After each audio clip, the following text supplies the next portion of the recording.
Hey guys, welcome back to another episode of Operation Newblood. Let's go ahead and get started here with the British tech. The British are ruling for amphibious doctrine, long-range air, and heavy strategic bombers. So, amphibious doctrine is at 7, and the other two are at 8 and 9. So, amphibious doctrine at 7 plus. Oh, goodness. That's a 3, so that's a fail. I destroyed the world partially with my wicked, terrible dice throw there. And breaking other things, clearly. And then long range air at 8 plus. That's a 3. And then heavy strat bombers at 9. That's a 1, so that's a fail. Buys. The British are bringing the light carrier and heavy cruiser out of the dockyards that they have been sitting in since the start of the war, and officially mobilizing them for 9. And then the British are mobilizing 1 Marine and 1 militia. The FEC are buying 1 Gurkha, saving 1.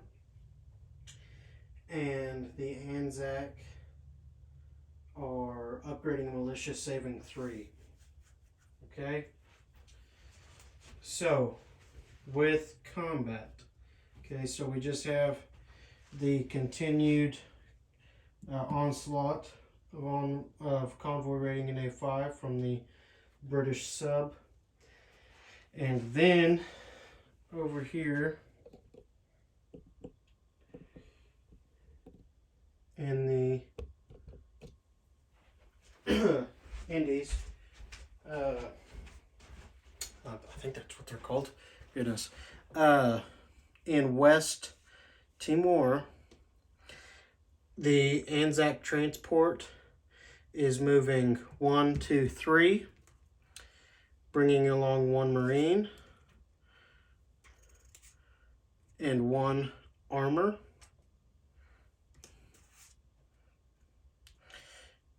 Landing unopposed on West Timor. Okay? And that will subsequently make the Anzac go up 1 and the Japanese to go down 1. Okay? Alright, let's go ahead and do the convoy rating.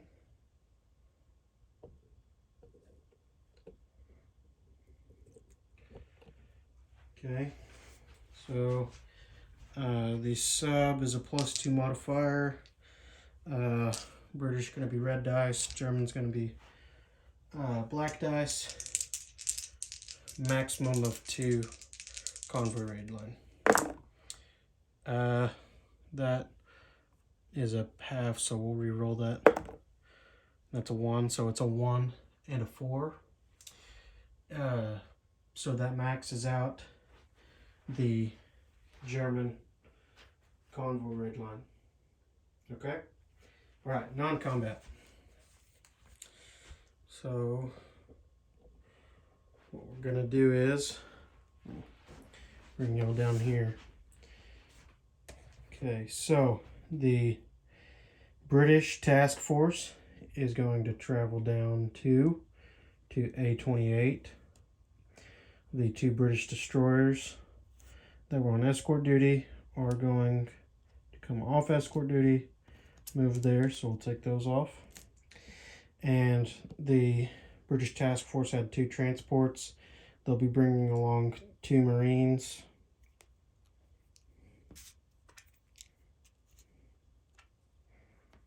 and 2 medium armor. For you guys.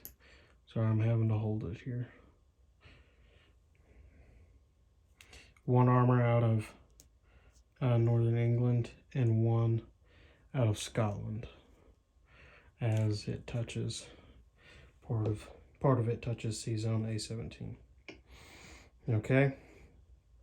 The British are leaving behind in the task force I think it's the Netherlands, their coastal defense ship, leaving that in A17, as well as the British torpedo boat destroyer and the British coastal defense ship. Okay. In the British task force, there are 3 heavy cruisers, 2 light cruisers, 1 destroyer, 2 transports, and then the battleship, as well as those 3 destroyers that we one that was waiting there in A28, and the others that moved from A12 and A20 into A28 off escort duty. Okay. Other non-combat, we have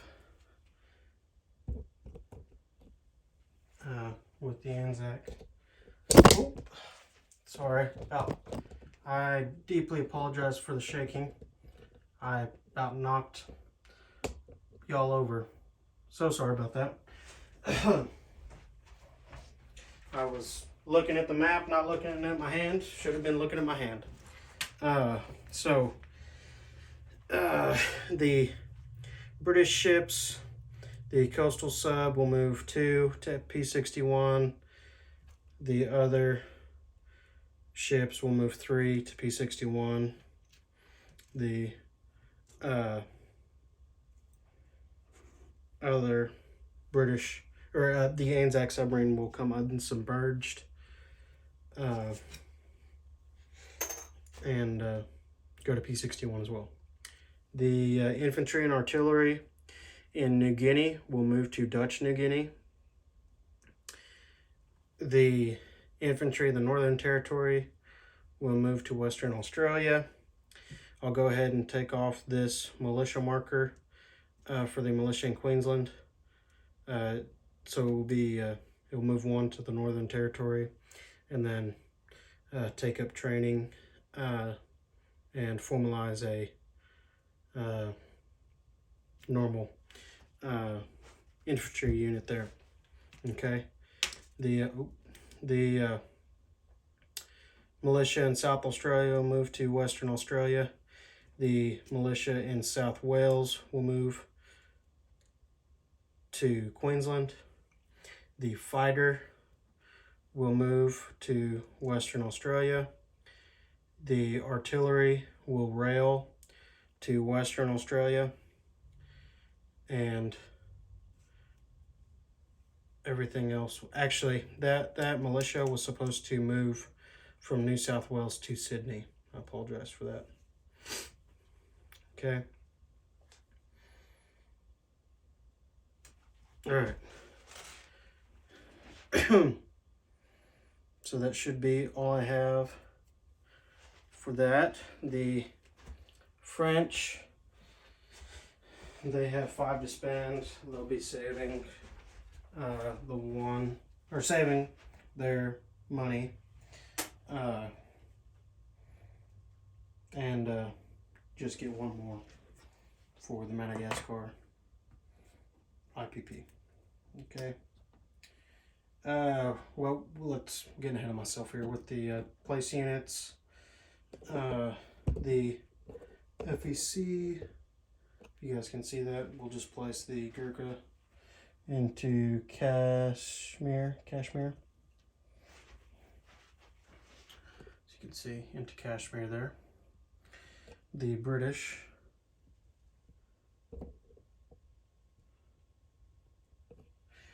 will place 1 Marine into Northern England, and 1 militia into Scotland. The heavy cruiser and light carrier will both be placed into A17. all units. All units are at sea. Okay. Okay, that should be it. Let's go to income phase. So Anzacs moved up 1, FEC are at 3, and the British are at 18. So the British collect 18. They will have 18 to spend next turn, pending no more convoy raiding, which I'm sure will happen. The FEC, they saved 1. They're at 3, so they will have 4 to spend next turn.